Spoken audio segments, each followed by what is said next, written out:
Hey guys, it's Vinny. And this is Joe. Piccolo is now eliminated from the Tournament of Power, and I don't know about you guys, but here we believe that his elimination was absolutely unacceptable.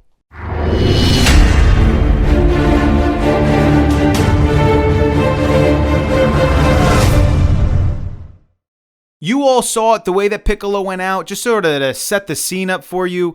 Universe 7 is battling against Universe 4 now. Universe 4 has been quiet for a little while, and all of a sudden we get sort of these unseen small fighters who are fighting against Universe 7.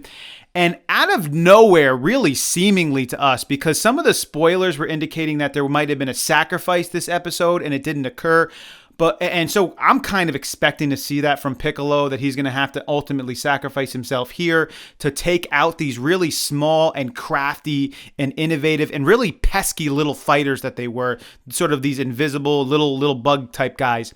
But instead of that, what we got for Piccolo, who is truly a master and a fighter of fighters, and really a tactician, mentally capable, probably one of the smartest fighters out there. I mean, he's the guy who you would really call on to help train you or help develop and hone your skills.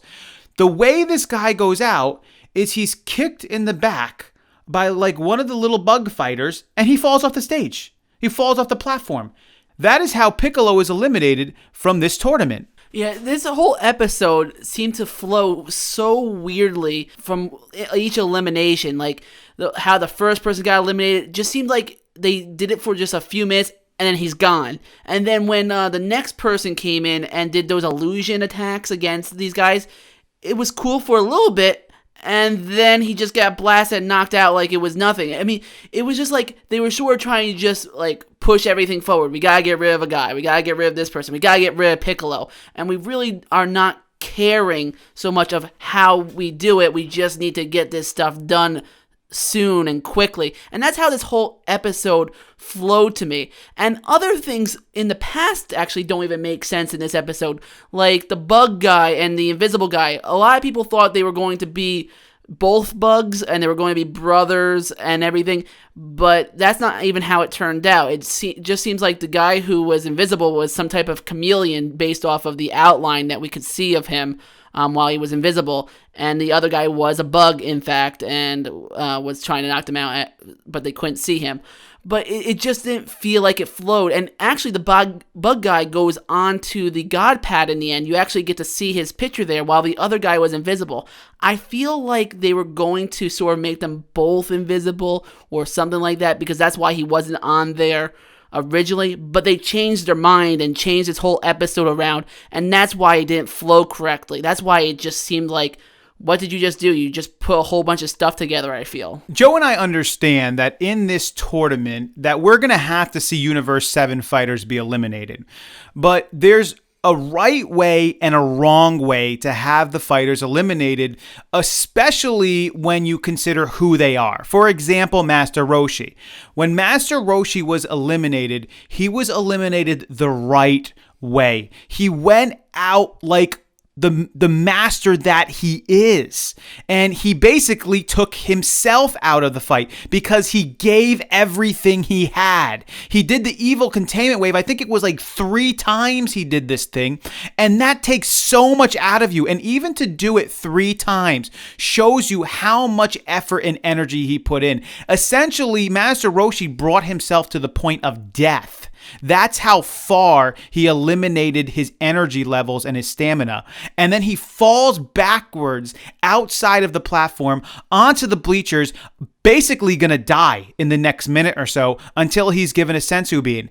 That is the way Master Roshi should have went out. So, how should Piccolo go out? I know, we should have a bug hit him in the back and then he'll fall off the platform.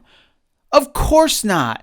That's ridiculous. Why? I don't understand why they didn't go with the fact that Piccolo should have sacrificed himself in order to go out. Perhaps maybe these 3 fighters, instead of being like crafty, but they were eliminated very quickly, as was shown in this last episode. They were so crafty, they were actually beginning to really start to take Universe 7 fighters very close to the edge, and they were going to start to eliminate some Universe 7 fighters. But Piccolo, seeing this, realized he needed to sacrifice himself with an attack that was essentially going to almost destroy himself in order to make sure that the other Universe 7 fighters could continue going forward. And so instead of eliminating these guys in sort of this cheap, weird way, they're eliminated by a Piccolo who essentially decides, I am going to give up my place here to eliminate these guys so that you all can continue forward. And maybe do a little bit of a Roshi thing where he needs to get to the bleachers quickly or else he too is going to die.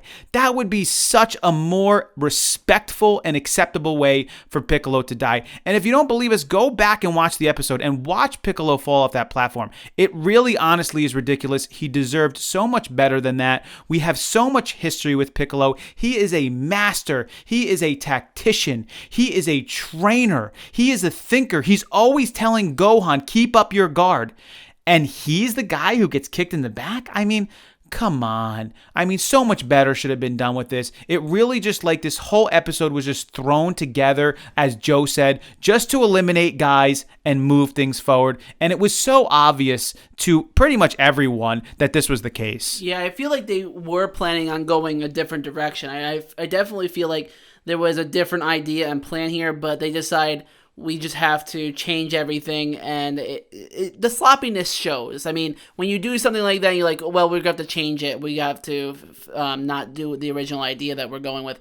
You can definitely tell, and we felt it. I'm wondering if you guys felt that it was like that as well, because, I mean, it was pretty telling. Definitely in agreement here, and we would love to know, what do you guys think about it? Go ahead and leave your comments below. Do you think this was the right way for Piccolo to leave this battle? What would you have done differently? We love reading your stuff, and you guys will notice on this channel, we will respond back to a lot of people. We usually do it early on because after a while, it kind of gets overwhelming to do it. But if you're one of the early commenters out there, we're gonna read through all the comments, but we will respond back to you guys. We love seeing what you put down, because the fact of the matter is we feel like you guys really know what you're talking about, and we're encouraged by having people who follow this channel who are just as into this stuff as we are, and many of you share information. We're like, wow, that is some really good thinking. So go ahead and leave that below. Leave a like on the video, and as always, if you enjoy the content that we deliver, go ahead and push that subscribe button. If you have not pressed it up until this point, but you're watching our stuff, push the subscribe button. Go ahead and get the notifications. You could always end it if you want to, but we love being able to give you guys this stuff,